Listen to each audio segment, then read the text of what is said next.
Asiphinde sinibingelele sinamukele ngaphansi kwe-YouTube channel uSiba lukaZulu. Kwisifundo sethu namhlanje sizobheka izisho nezincazelo.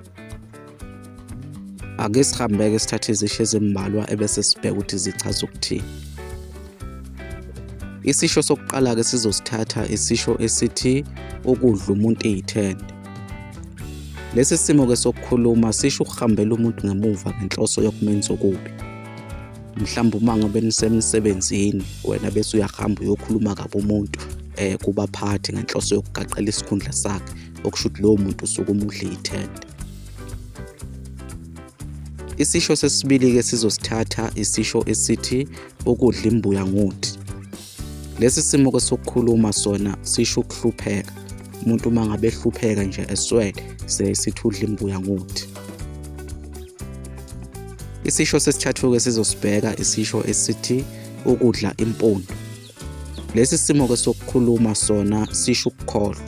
Umuntu uma ngabe etshelwe into manje nje sekhohliwe, lowo muntu sithi ukhohlwa ngathi wadla impondo. Isisho sesine ke sizosithatha isisho esithi ukudla amabele. Lesi simo ke sokukhuluma sona sisho ukuphila.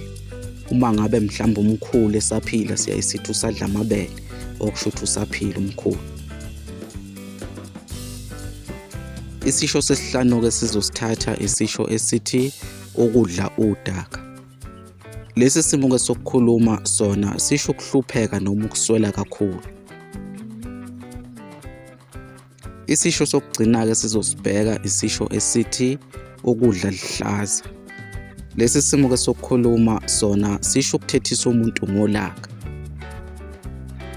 Umbukiso wethu namhlanje sizowubamba khona lapha. Asiphinde sinxenxe ukuthi usubscribe ngaphansi kwe-YouTube channel, usho ukuphawula kwakho lapha kuma-comment, uphinde ulike nevideo yethu namhlanje. Kuze kube ngokuzayo, siyavalelisa.